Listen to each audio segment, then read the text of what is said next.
Good evening, everybody. Thank you for stopping by Healing Conversations with Z. I'm Zuri BB, and here I am. Hi. Um, I'm doing something a little different today.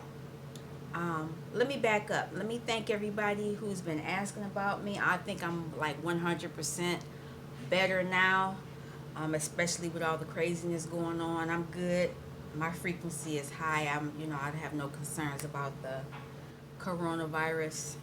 Um, uh, but maybe a month ago, I might have been a little concerned because I was not feeling good about a month or so ago. But I'm back.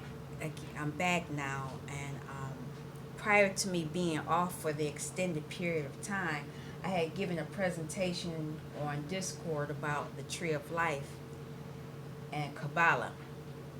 And what I've done, I didn't do this in the group because it wasn't a visual, but there were people who didn't make the conversation that night, so they asked me to make a video talking about the Tree of Life. I'm not going to talk as much as I did because I think it was like a 2-hour presentation, and I'm not doing all of that. However, I did mention in the group that I had some cards from the with the 10 emanations, 11 emanations of the Tree of Life, and that I would after I did this and someone asked for me to redo it, I had a dream that I did this. I had a dream that I set the cards up in each spot, and briefly talked about each spot. You'll see one card here is turned over, and I'm going to have to move the camera down a little bit to get to this last one, because this is up in heaven, well, not heaven, or your unconscious, up in the ethers up there, and down here is on the earthly plane. But I will briefly discuss each emanation, and I will briefly talk about this one. This is considered, well, no, let me keep, I'll go from there. I'll leave it at that. How I will start off is saying that this is up there on the Tree of Life, and on the right side of the Tree of Life is the masculine side. On the left side is the feminine side. Down the center is divine feminine. When you're doing the Tree of Life, when you're going on your journey as a divine feminine, this is the route you want to take. Because if you go to these routes, it causes a lot of you got a lot of lessons, things going on. But if you go within, like you've been taught to do, you just go from here and zoop, zoop, zoop, you'll be able to do it. No problems. But most of us don't do that because we have to learn. That's part of the journey. But anyway, as I pull these cards up, I'll bring them closer to the screen so that you can see it. I have these cards, and this deck I'm using is called the Angelarium, the Oracle of Emanations, because these are the 10 emanations, or the 10 doors, angels, per se. How everybody has our own particular name. It actually depends on the religion that you're, if you're religious, or how it's been taught to you. But I like to use emanations or spears, because when you look on the Tree of Life, I'll even show you on something I have here.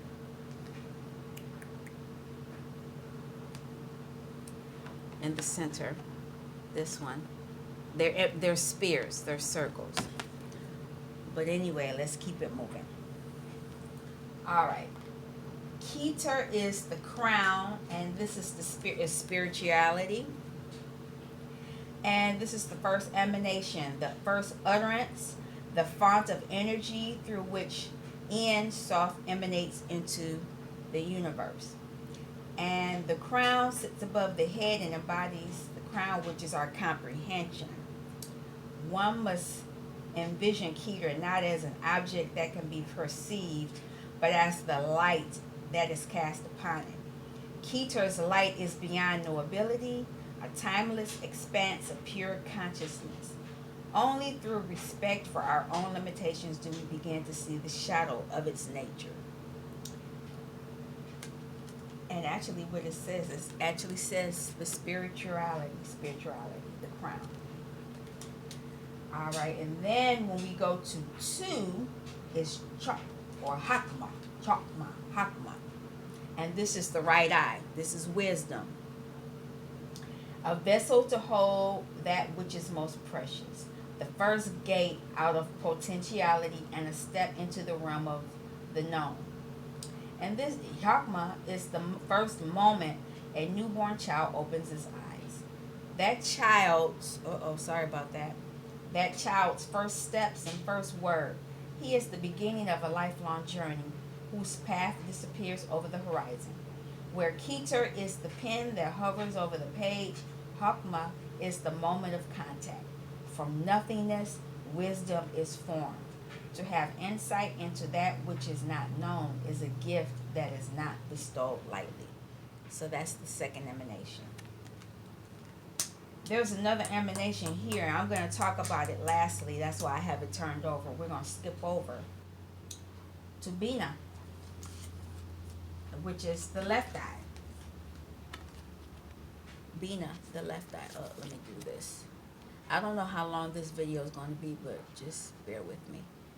Bina, the third emanation. A flow of light that pours into the world. A candle whose flame may light another without diminishing its own. Bina seeks not only creation but purpose. She is a flare of pure intent that blossoms from the heart of existence and out into the world. Her energy brings with it a desire for knowledge. She is a force that churns all potential from higher emanations into a form that can be received by our consciousness. Now, what I did talk about during the when I talked in Discord, this triangle here, this is a triangle. So this is like spirit, masculine, feminine, Father, Son, Holy Spirit, however you want to look at it, but it's a triangle of unity. And if you know about triangles, that's another one. And there are other here's another triangle here too, but it's upside down. And one is masculine and one is feminine, but we're not getting into that. But I just wanted to let you know that the threes come into triangles for a reason, and that's very important. But that's Bina. I guess it is going to have me go into this. The next emanation, which they really don't talk about that much, is Da'at. And that is null, emptiness. And that's the divine feminine. That's part of the route that she or he goes. And I'm going to show you that one. This emanation is a conduit. So divine feminine is a conduit. It radiates no light for itself, holds no shape, and touches nothing. It is perfect and invisible, the space through which nothing and everything passes. In its arms, all 10 of the emanations dance, each of them shining a great light through its void. This emanation has no number, no color, no connection to the other emanations.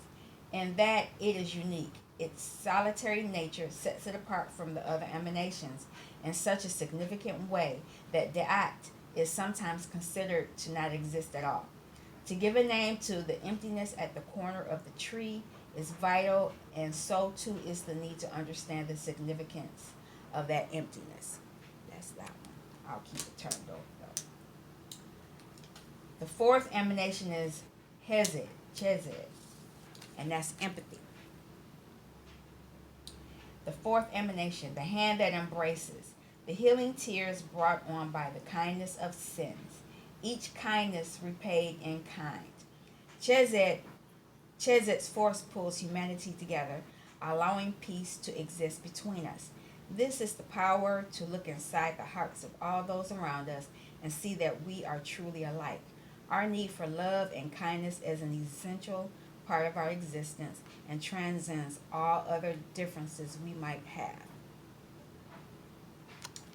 Okay, that's that one. And then the fifth is Jervur, which is the left hand, judgment.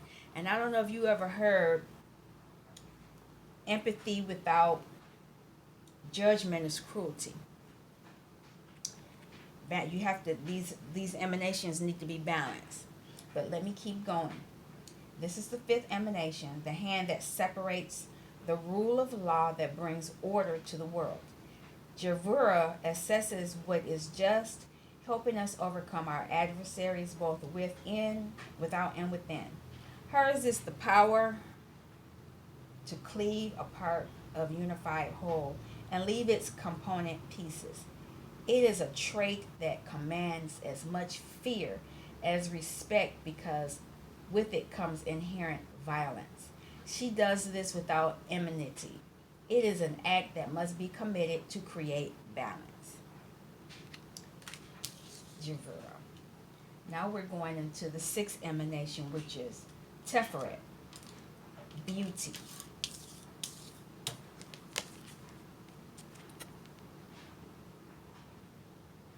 The sixth emanation, the temperate force that allows the rest of the emanations to coexist in beautiful harmony. Tiferet is without extremes or absolutes.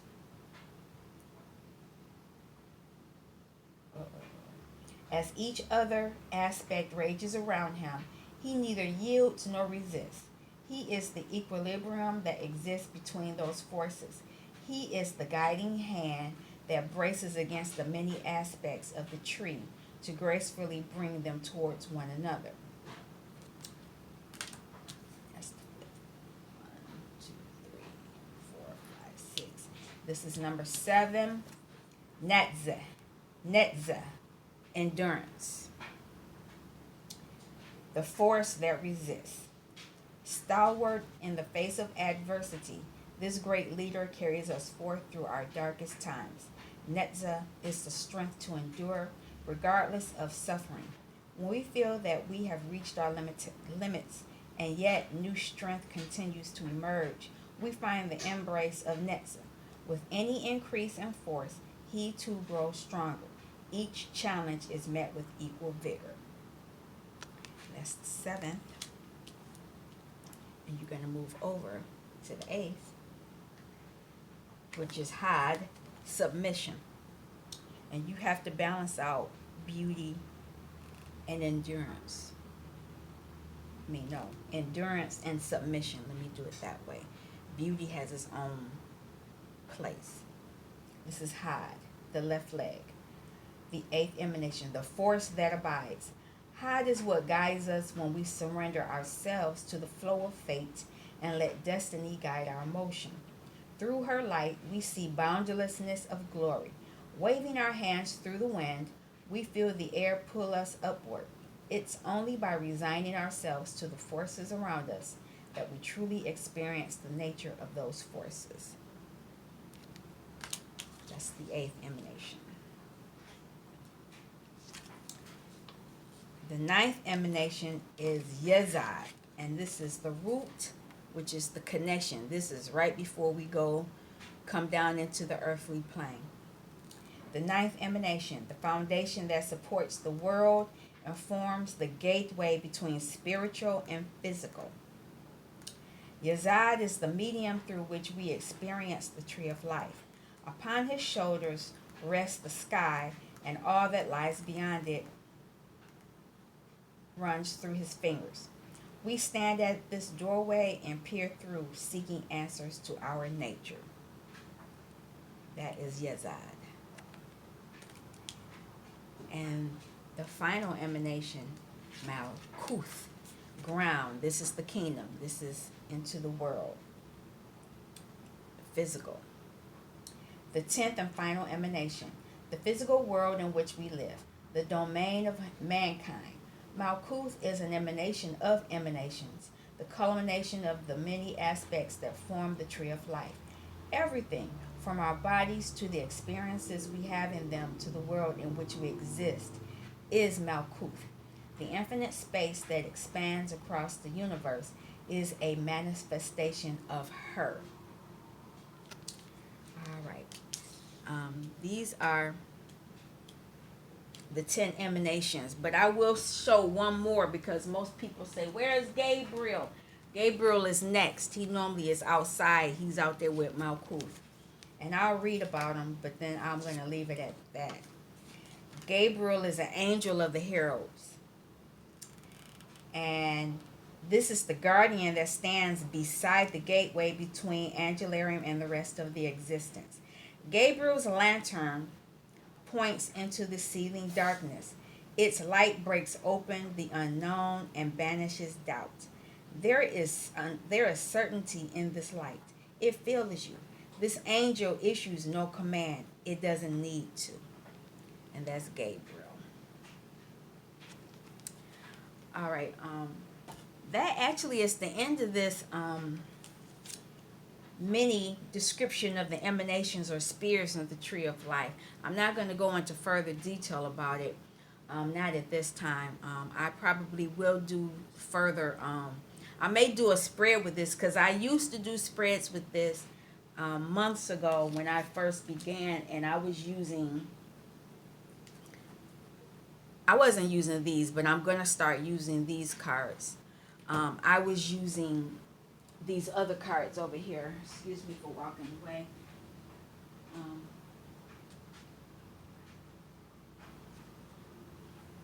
I was using these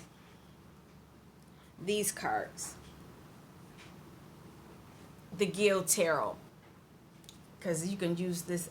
You can do the readings the same way.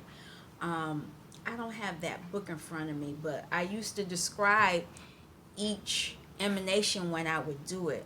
If you want to check through my playlist, and I think I would actually call it Kabbalah, a Kabbalah tarot reading or something similar to that. I'm hoping that this has helped some of you all, even if it's just to give you an introduction of the tree of life, because this is the actual spread. And actually, you actually place the cards and you read the cards, and you do them similarly to how you see tarot. Well, no, it's not really, but it's sort of like it. But you use, when it's in these emanations, it explains why you're in whatever card you get further explains what's going on in that emanation. Maybe one day I will do that soon, but not today. Like I said, this was just an introduction of the tree of life and Kabbalah and how the spread would be done. And actually, let me see, I can move it down. There's that other card. That's on Malkuth right there. I just couldn't figure out how to get this spread out where you can see all of them at once. I was going to stand it down there, but when I tried to zoom in, it didn't work good. So I'm hoping that this, like I said, I'm hoping that you all enjoyed this introduction of explanation of the emanations or spheres in the tree of life, and a brief explanation of each one. But this is the route that the divine feminine should take. She should take the direct route. She shouldn't have to go here, here, here, here, here, here, here, here, or here. That's a soulmate route. If you're going to go through all those routes, that's a soulmate route. As a divine feminine, we want to go this route to eliminate all that. All right. You all take care, and until next time, thank you for stopping by Healing Conversations with Z. I'm Zuri BB. I will put my face. Oh, I feel so silly doing this, but anyway, I'm here. Hi. You all take care. Peace.